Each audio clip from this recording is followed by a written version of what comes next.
کیا سچ میں؟ مگر کیسے؟ اچانک انہیں کیسے خیال آ گیا؟ میرا چہرے پہ خوشی آیا تھی۔ سفیان کچھ پریشان لگ رہا تھا۔ مجھے نہیں پتا، کل مجھے اپنے گھر بلوایا اور پیسے دے دیے۔ میں نے بہت پوچھا لیکن انہوں نے نہیں بتایا۔ میں نے قسمیں بھی دی لیکن کہتی ہے کہ جب ان کے پاس پیسے ہیں تو وہ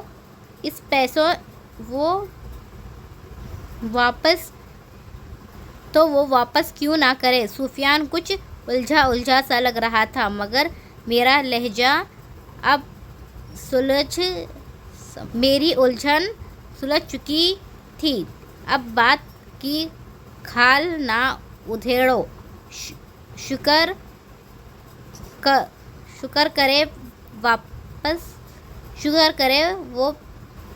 کرو پیسے واپس مل گئے ہیں۔ اب تم فریج لے دو مجھے، میں 4 ماہ سے انتظار کر رہی ہوں۔ کچھ میرا بھی خیال کر لو۔ میں نے موقع دیکھتے ہی بات کی۔ سفیان نے مجھے ایک نظر دیکھا اور سر نفی میں ہلانے لگا۔ تم نے کوئی بات کی تھی ان سے؟ اس کا سوال میرے لیے بہت غیر متوقع تھا۔ ایک تو تمہیں میرے بارے میں کبھی اچھا گمان نہیں ہو سکتا۔ میں 4 ماہ سے چپ بیٹھی تھی۔ بتانا ہوتا تو میں تبھی بتا دیتی۔ میں نے اوپر سے بات رکھی۔ 4 ماہ چپ رہنا ایک فائدہ تو ہو گیا تھا کہ سفیان مجھ پہ شک نہیں کرے گا۔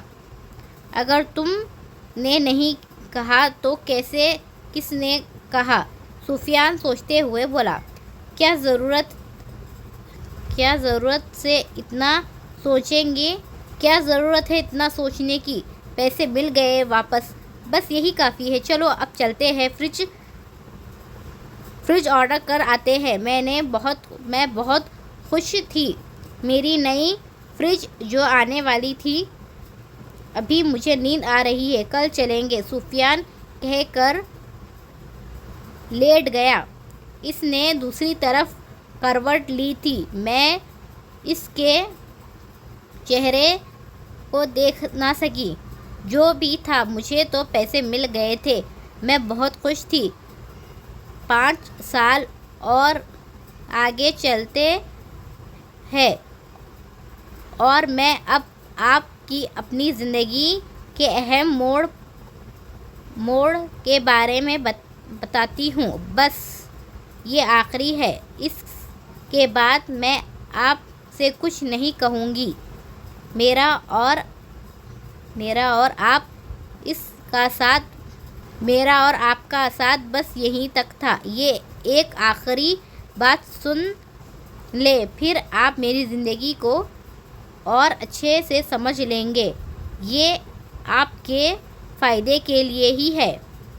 سفیان نے فائزہ سے بہت بار پوچھا کہ اس نے پیسے کیوں واپس کیے لیکن فائزہ نے نہیں بتایا۔ وہ جانتی تھی کہ سفیان مجھ سے کتنی محبت کرتا ہے۔ وہ اسے میرے خلاف بھڑکا بھی دیتی تو بھی اس نے نہیں جھگڑنا تھا، اسی لیے اس نے چپ رہنا ہی مناسب سمجھا۔ اچھا ہی تھا، ورنہ ایک اور عذاب بڑھ جاتا۔ اور میری امی کی طبیعت خراب تھی بہت۔ میں ان کے پاس کچھ دن رہنے چلی گئی تھی۔ حیرت انگیز طور پر اس بار میری اور ان کی کوئی لڑائی نہیں ہوئی تھی۔ اس کی وجہ سے اس کی وجہ یہ تھی کہ امی نے اس بار مجھے کوئی لیکچر نہیں دیا تھا۔ جتنے دن میں یہاں رہی فائزہ میرے گھر رہنے آ گئی تھی۔ اب امی کے پاس بھی تو کسی کو ہونا چاہیے تھا۔ میرے پیچھے دونوں ماں بیٹیوں کو آزادی ملی ہوئی تھی۔ وہ دونوں جہاں کی چغلیاں کر رہی ہوں گی۔ بھلا مجھ سے کوئی مسئلہ ہے تو میں منہ پہ بولو۔ یہ کیا بزدلوں کی طرح میرے غیر موجودگی میں باتیں کر رہی ہیں؟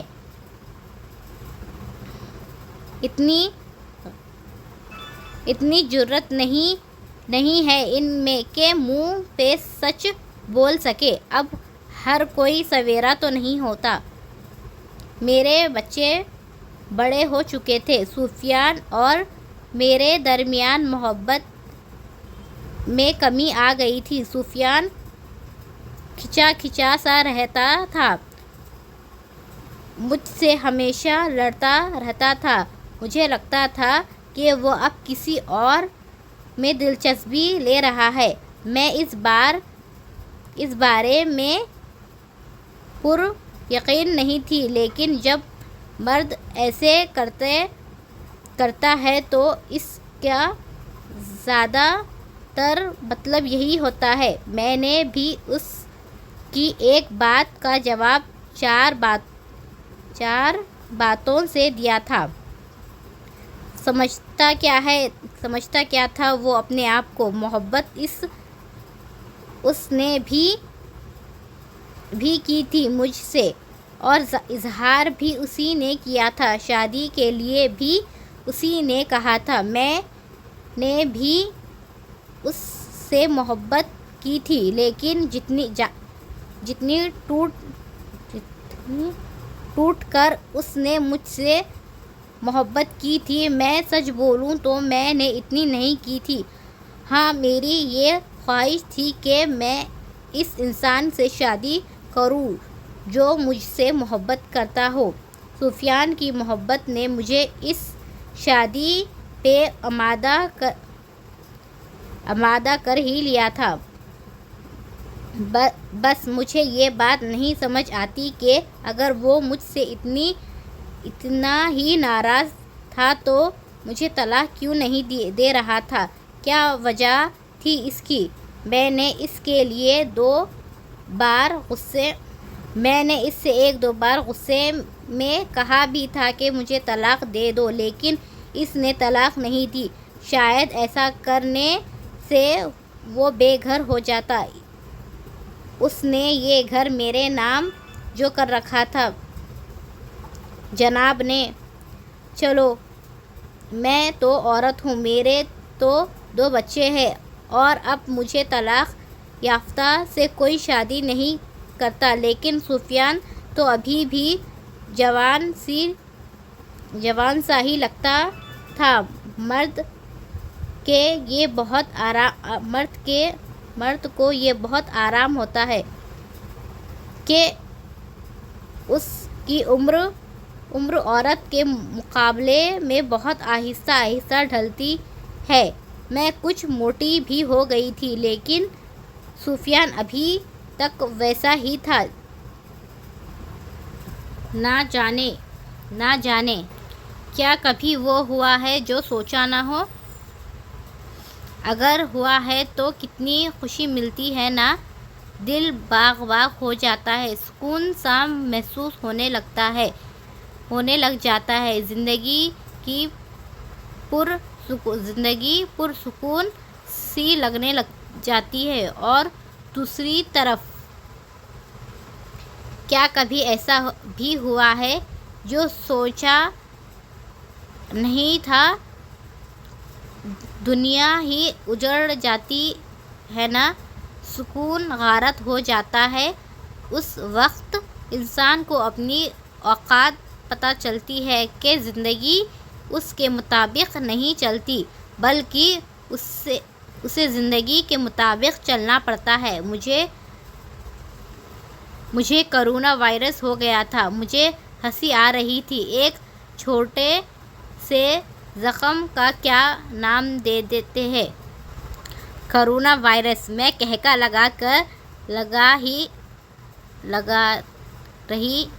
لگا رہی ہوں سوچ کر، بھلا پہلے کبھی زخم نہیں ہوا؟ بچپن سے زخم سے واسطہ پڑتا ہے۔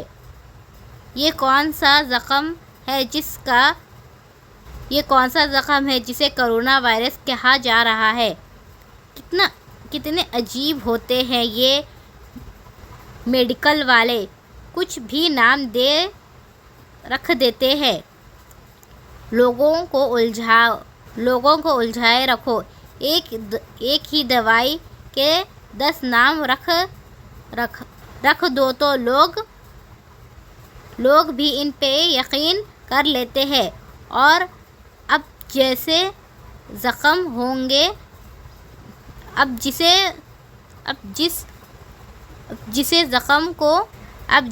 زخم کو کرونا وائرس کہے تو لوگوں کو اس پہ بھی یقین کر لیتے ہیں، جیسے سفیان اور باقی سب نے یقین کر لیا تھا۔ کیا مجھے کرونا وائرس ہے؟ ان دنوں ملک میں وبا پھیل چکی تھی۔ میں ایسے ہی شاپنگ پہ باہر نکلی تھی اور جب واپس آئی تو مجھے شدید زکام تھا۔ میں نے اسے نارمل زکام ہی سمجھا، لیکن یہ نارمل نہیں تھا۔ میں نے 2 دن گھریلو دوائیاں لی، یعنی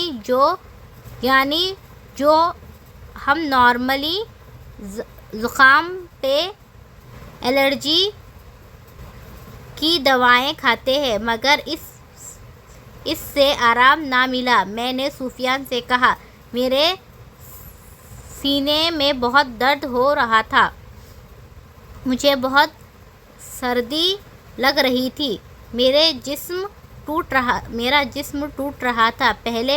پہل اس نے بھی اسے زکام یا بخار ہی سمجھا، لیکن جب کچھ دنوں بعد مجھے سانس لینے میں مسئلہ ہوا تو مجھے ڈاکٹر کے پاس لے گئے۔ ان دنوں ملک میں کورونا سے متاثرین کی تعداد کچھ 100 ہی تھی، اور مجھے کبھی بھی یقین نہیں آیا تھا کہ میں ان چند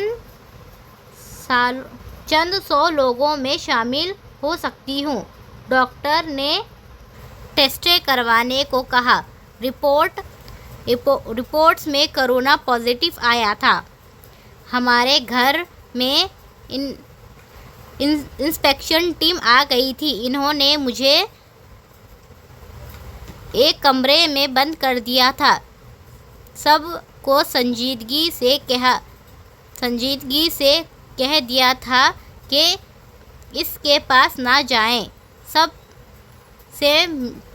سب نے ماسک پہن لیا تھا۔ میرے کھانے کے برتن نئے لائے گئے، وہ ڈسپوزیبل تھے۔ مجھے ان میں ہی کھانا دیا جاتا تھا، اور کھانا دیا بھی کیسے جاتا تھا؟ امی کھانا بناتے اور سامان اس کمرے سے باہر رکھ دیتا۔ میں خود اٹھ کر کھانا لینے جاتی تھی۔ میرے جسم میں شدید تھکاوٹ ہوتی تھی، مجھ سے چلا نہیں جاتا تھا، کھانس کر میرا حلق درد کرنے لگتا تھا۔ میں بالکل چلنے پھرنے سے قاصر تھی۔ ابھی تو شکر ہے کہ وہ مجھے اپنے ساتھ ہسپتال نہیں لے گئے تھے، ورنہ تو مجھے مار کر ہی دم لیتے۔ انہوں نے کہا تھا کہ میرا کورونا جلد ہی ٹھیک ہو جائے گا۔ وہ مجھے تسلیاں دے کر گئے تھے۔ کہنے لگے کہ اگر چند دن احتیاط کر لی جائے تو سب ٹھیک ہو جائے گا۔ احتیاط تو سب نے کی، سب نے، امی نے، سفیان نے، میری اولاد نے کیا کہ مجھ سے نہ ملے۔ اتنی احتیاط کہ میں نے سنبل کو 4 دن سے دیکھا نہیں تھا۔ اتنی احتیاط کہ سمر نے مجھ سے 4 دنوں میں 2 جملے ہی کہے تھے: ماما میں نے کھانا رکھ دیا ہے۔ میں جب نیچے جاؤں آپ تب اٹھانا۔ اور سفیان، وہ مجھ سے اتنی محبت کرتا تھا، میرے عشق میں گرفتار تھا، وہ مجھ سے ملنے نہ آیا۔ وہ مجھے دور سے ہی دیکھ کر مڑ جاتا تھا۔ میں نے اسے پاس بلایا تو کہنے لگا: ڈاکٹر نے احتیاط کہا ہے، وہ مجھ سے کچھ دنوں بعد ملے گا۔ وہ مجھ سے ہاتھ نہیں ملا سکتا، وہ مجھے محبت سے دیکھ نہیں سکتا، وہ میرے پاس نہیں آ سکتا تھا، وہ مجھ سے دور جا رہا تھا اور میں اس سے دور۔ کیا یہی ہوتی ہے محبت؟ کیا اسی کے لیے انسان اتنے پاپڑ بیلتا ہے؟ میں نے کبھی نہیں سوچا کہ سفیان اس طرح مجھے تنہا چھوڑ دے گا۔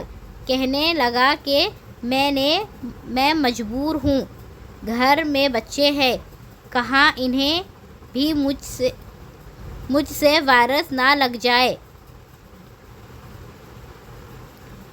میری بیٹی مجھ سے ملنے نہیں آتی تھی، میں نے بہت بلایا لیکن کسی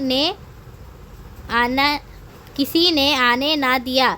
بس چند دنوں کی ہی تو بات ہے سویرا۔ ہاں، بات چند دنوں کی ہی تھی، کیونکہ اس کے بعد سب کچھ ٹھیک ہو جانا تھا، وائرس ختم ہو جاتا اور ماں تڑپتی ہے اولاد کو تکلیف میں دیکھ کر۔ اسے سب سے زیادہ تکلیف ہوتی ہے۔ میں بھی ایک ماں ہوں، مجھے بھی اپنی اولاد کو تکلیف میں دیکھ کر تکلیف ہوتی ہے، اور ماں کو شاید اولاد کی تکلیف سے بھی زیادہ تکلیف ہوتی ہے۔ ماں کبھی بھی اولاد کو تکلیف میں نہیں دیکھنا چاہتی، وہ چاہتی ہے کہ ساری دنیا کی تکلیفیں اس سے دور رہے۔ وہ ساری زندگی یہی تو کرتی ہے میری ماں۔ وہ تڑپتی رہی تھی، مجھے ملنا آنا چاہتی تھی، لیکن سب نے روک لیا۔ کہنے لگے کہ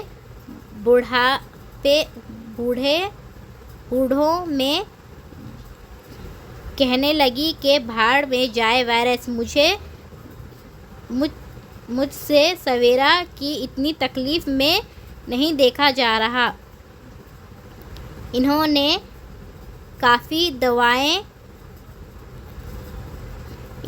کافی دنوں بعد بتایا تھا۔ وہ مجھ سے شکوہ کرنے لگی کہ مجھے کیوں نہیں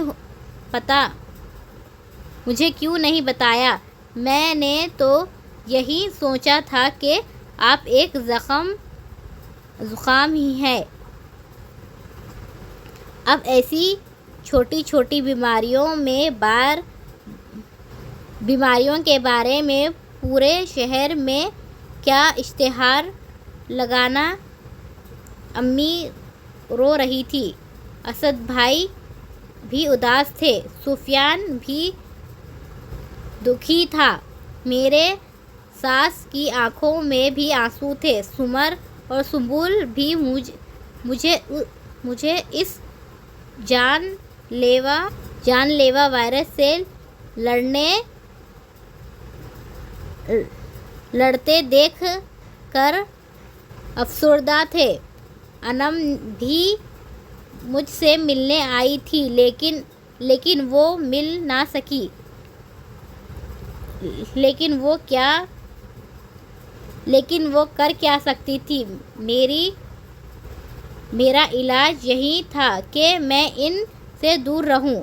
دوائوں کے نام پہ کچھ خاص نہیں تھا، وہی زکام بخار کی دوائیاں۔ میں خبریں دیکھ رہی تھی، کورونا سے متاثرین کی تعداد میں دن چوگنی رات دگنی اضافہ ہو رہا تھا۔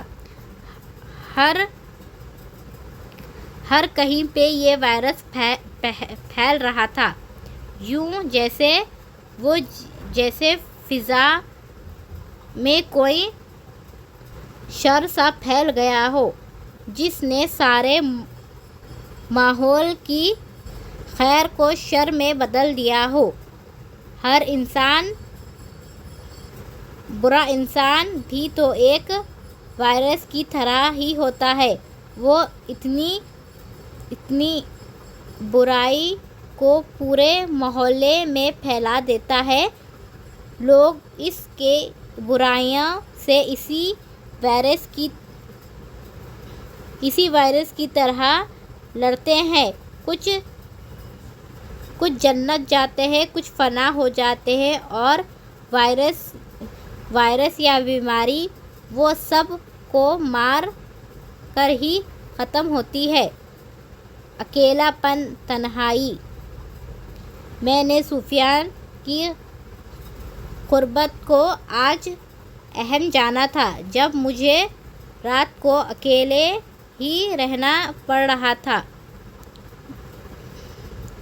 مجھے رات کو کوئی پانی پلانے والا نہیں تھا، میں خود اٹھتی،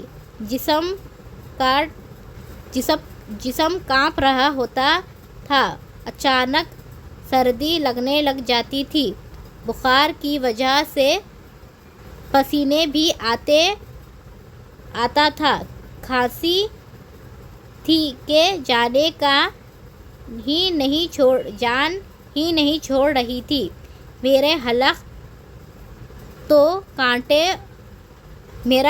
کانٹے دار جھاڑوں سے بھی زیادہ خدشات ہو چکا تھا، یوں جیسے واقعی اندر کانٹے لگے ہوں، اور کانٹے تو میری زبان میں بھی چبھ رہے تھے، وہی کانٹے جنہیں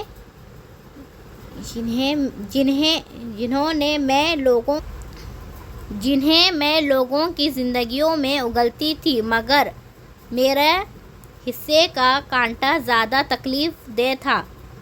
بیمار انسان، وہ کیا کر سکتا ہے؟ بیماری تو انسان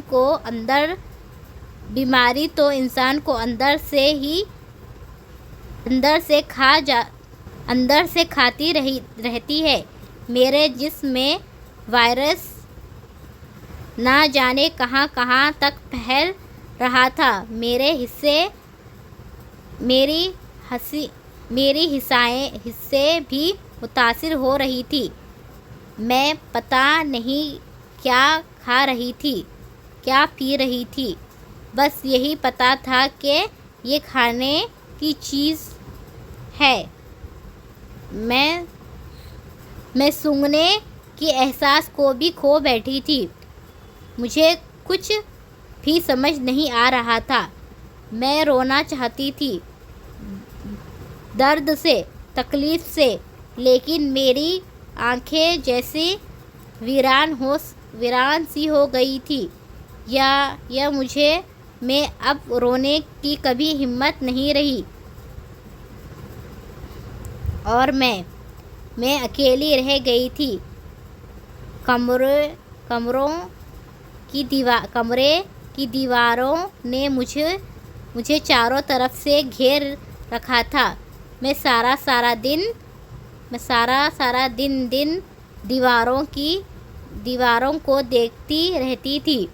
مجھے وحشت ہونے لگی تھی، ڈر سا لگ رہا تھا، ایسے جیسے میں کسی قفس میں قید ہو گئی ہوں۔ میں پھر سے اوپر والے کمرے میں قید ہو چکی تھی۔ مجھے ان دیواروں سے ڈر لگنے لگا ہے۔ مجھے دن کے اجالے جیسے بھول ہی گئے۔ رات کے اندھیرے میرے اندر تک سرایت کر چکے ہیں، اور میرے پاس کون تھا؟ کوئی بھی نہیں۔ یہ سب مجھ سے دور بھاگ رہے تھے، مجھ سے جیسے حقارت کر رہے ہو، جیسے میں اچھوتا ہوں، کسی کو چھوں گی تو وہ مر ہی جائے گا۔ ایک زکام ہی تو ہے، زکام سے کیا ہوگا؟ کچھ بھی نہیں۔ لیکن ان بے حس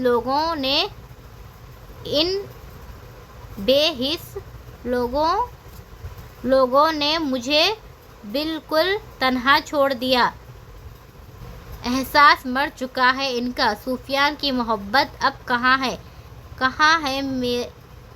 کہاں مر گیا وہ سفیان کہاں ہے جو دن رات میرے ساتھ نہ چھوڑنے کے وعدے کرتا تھا؟ سفیان کی محبت اب کہاں ہے؟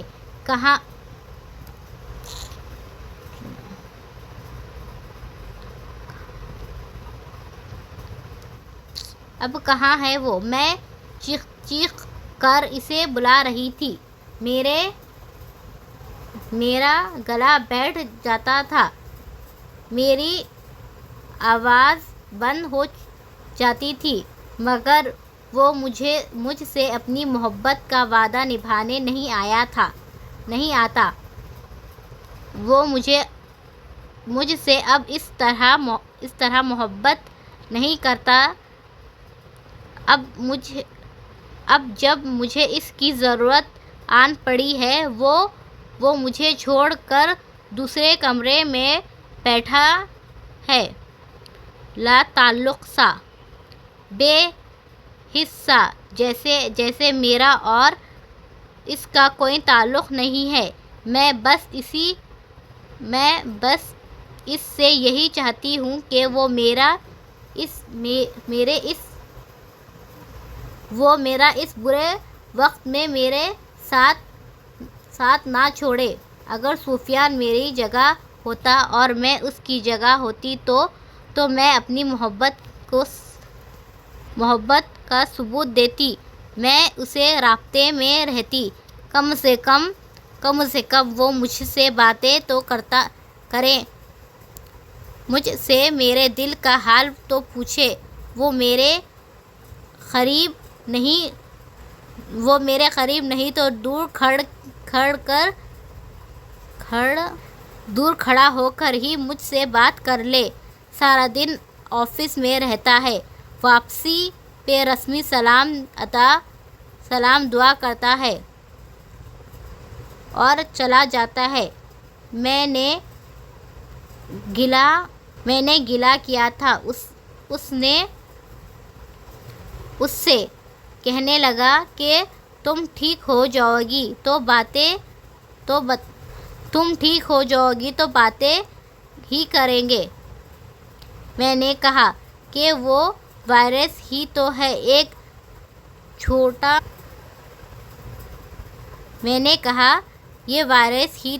ایک جھوٹا تھا، کہیں کینسر تو نہیں ہے تو کہنے لگا کینسر جیسا ہی ہے۔ میں طنز یا ہنسی ہنس دی۔ کیا تم نے بھی نیوز چینلوں کی خرافات پہ یقین کر لیا ہے؟ تو کہتا ہے کہ اگر یہ خرافات ہے تو پھر تم کیوں بیمار ہو؟ میں اونچے اونچے کہکے لگانے لگتی۔ وہ چلا جاتا، میں اور میری تنہائی وہیں کی وہیں رہ جاتی۔ میں تنہا رہ گئی تھی، اکیلی، اجڑ سی، بے بس سی، بے قرار سی، فنا ہونے تو تیار۔ میرا اصل حسن ختم ہو گیا تھا، لمبے بال گر رہے تھے، آنکھوں کے گرد حلقے گہرے سے گہرے ہوتے جا رہے تھے۔ میں ختم ہونے والی تھی اور یہ لوگ، مجھے ان کی ساری آوازیں آتی تھیں، فائزہ آتی رہتی تھی، مجھ سے حال چال پوچھ کر دور سے ہی کمرے میں چلی جاتی تھی۔ میری بھابھی اور میرا بھائی میرے گھر آتے تھے، میری امی بھی آتی تھی، صرف وہ مجھ سے دو سے زیادہ باتیں کر لیتی تھی، باقی سب جیسے مجھے اصل حال میں دیکھ کر خوش ہو رہے تھے۔ میں راتوں کو روتی رہتی تھی، کبھی پانی لینے کے لیے اٹھتی تھی تو جسم لڑکھڑا ہی جاتا تھا، میں تڑپ اٹھتی تھی، میرا دل رو رہا تھا، جسم بہت تکلیف میں تھا اور یہ لوگ مجھ سے بدلے لے رہے تھے۔ وہ میرے پاس تک نہیں پھٹکتے تھے کہ کہیں سویرا کا وائرس ان کے اندر نہ آ جائے۔ وہ صرف اپنے سگے تھے، انہیں صرف اپنی پرواہ تھی، وہ کسی دوسرے کی تکلیف کو تکلیف نہ سمجھتے تھے۔ وہ مجھ سے دور بھی تو اسی وجہ سے رہتے تھے، مجھ سے کسی کو کوئی غرض نہیں تھی، میں جیوں یا مروں، کسی کو کوئی فرق نہیں پڑتا تھا، بلکہ اس سے بالکل ایسے ہی جیسے کچھ دنوں پہلے اور کچھ گزشتہ سالوں میں میں ان سے بے پرواہ رہتی تھی۔ ملک میں سنجیدگی بڑھ رہی تھی، ہر طرف لاک ڈاؤن کر دیا تھا، کورونا کے مریضوں کو گھروں سے لے جا رہے تھے۔ میں کانپنے لگی جب مجھے اس کی خبر کا پتہ چلا، میری روح کانپ رہی تھی۔ ٹیم آ گئی، میرا نام ان کے ریکارڈ میں لکھا تھا، انہوں نے پورے پلاسٹک کے سفید لباس پہن رکھے تھے، جیسے موت کا فرشتہ ہو۔ مجھے وہی لگ رہا تھا، میرے گھر والے یہی تھے، وہ ٹیم کو روک رہے تھے، مگر وہ مجھے لے کر ہی جائیں گے، یہ وہ عہد کر کے آئے تھے۔ سفیان نے انہیں سفیان نے انہیں پیچھے ہٹانا چاہا، انہوں نے سفیان کو دھکا دے دیا۔ وہ روتا رہا، کہتا کہ میری سویرا کو مت لے جاؤ، اسے یہیں چھوڑ دو، وہ ٹھیک ہے۔ وہ میرے بچے، وہ بلک بلک کر التجا کر رہے تھے۔ میری ساس بھی رو رہی تھی اور میری ماں، وہ بیچاری تو اس سب سے بے خبر تھی۔ جب اسے پتہ چلا کہ یہ انسانی شکل میں آئے موت کے فرشتے مجھے یہاں سے لے کر جا رہے ہیں تو وہ کسی کے کاندھے سے سر لگا کر رونے لگی۔ ہائے کاش اسے اپنا کاندھا ہی دے سکتی۔ موت کا فرشتہ کہاں کسی کی التجا سنتا ہے، اسے اپنے کام کرنا ہے، ہر حال میں، جہاں کہیں بھی ہو، وہ اپنے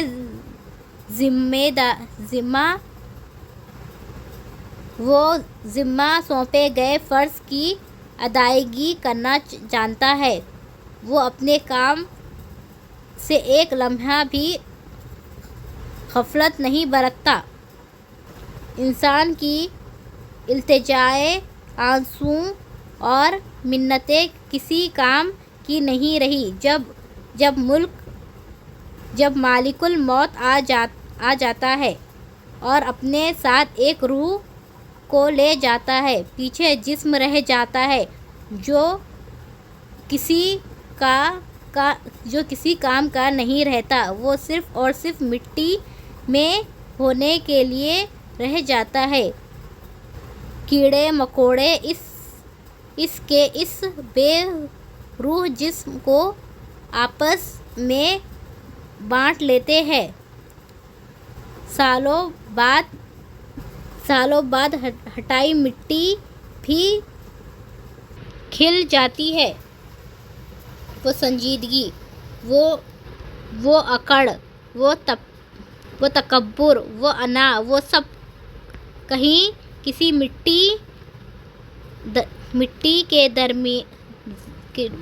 مٹی کے زیر میں ماحول ہو جاتا ہے، سب فنا ہو جاتا ہے، سب کا سب، ایک ایک مسام، ایک ذرہ۔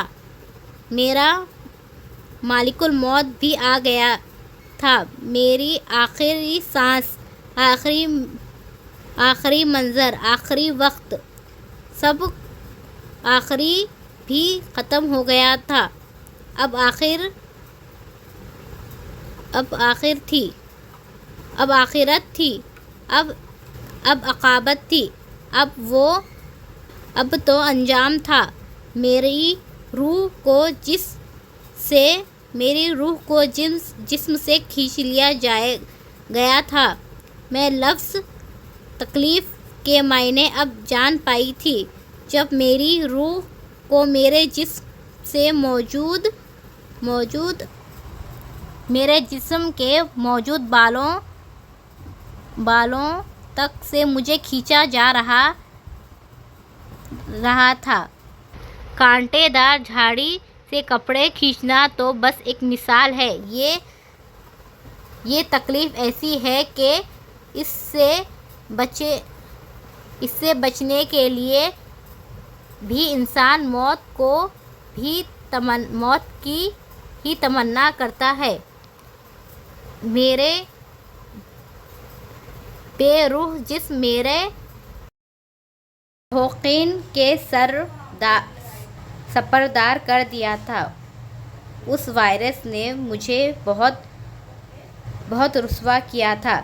کہتے ہیں نا اللہ کی لاٹھی بے آواز ہوتی ہے، سچ کہتے ہیں۔ اسد بھائی نے کہا تھا نا کہ مجھے اللہ کے قہر سے ڈرنا چاہیے۔ یہ اللہ کا قہر ہی تو تھا جسے میں نے سب سے خطائیں تلقی کی تھی۔ اب وہ سب میرے بے جان جسم سے لا تعلقی کر رہے تھے۔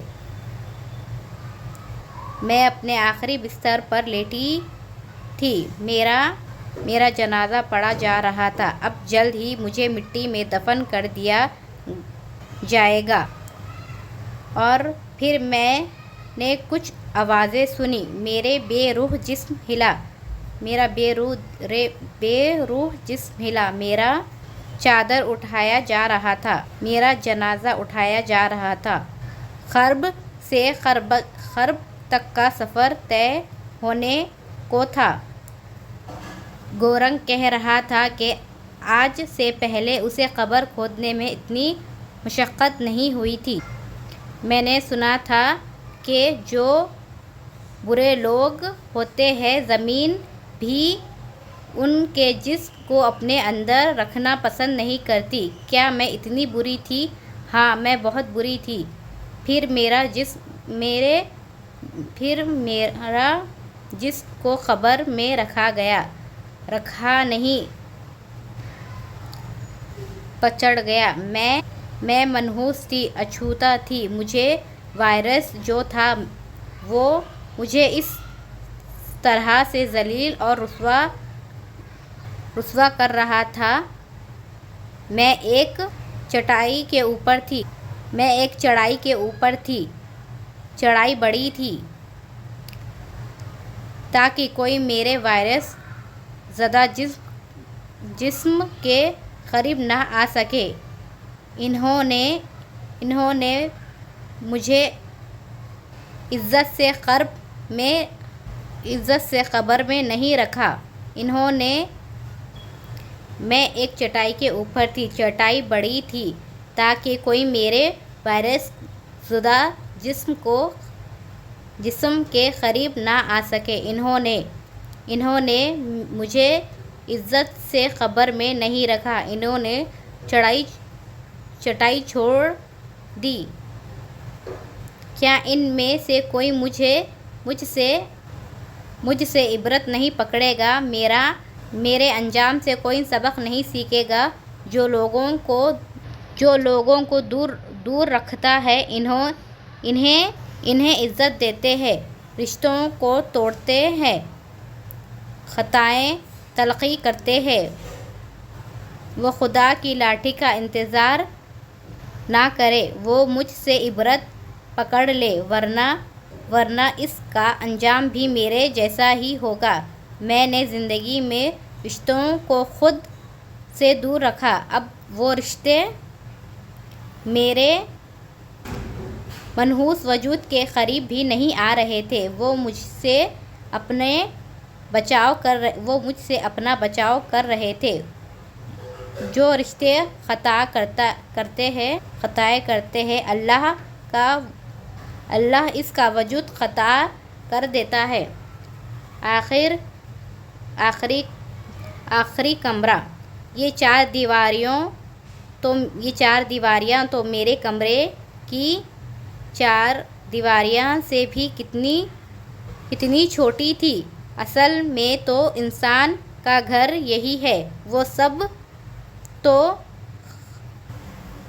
غریب ہے۔ انسان کو یہ سب باتیں اپنی زندگی میں کیوں سمجھ نہیں آتے؟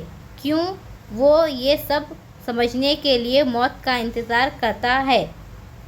ہائے کاش! اندھیرا بڑھ رہا تھا۔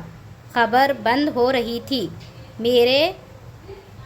میرا سفید کفن پہ کچھ مٹی کے ذرے گر رہے تھے۔ میں انہیں ہٹا نہ پائی تھی۔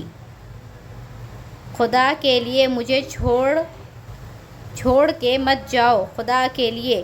لیکن وہ چند ایک لوگ، وہ بھی چلے گئے۔ کتنے تو آئے ہی نہیں، کیونکہ انہیں بھی وائرس لگنے کا ڈر تھا۔ سویرا نام کا وائرس صرف کرونا وائرس نہیں تھا، وہ ایسا وائرس تھا جس نے سب کی زندگی کو متاثر کیا تھا۔ کورونا ختم ہو جانا تھا، رشتے کاٹنے والا وائرس کب ختم ہوگا؟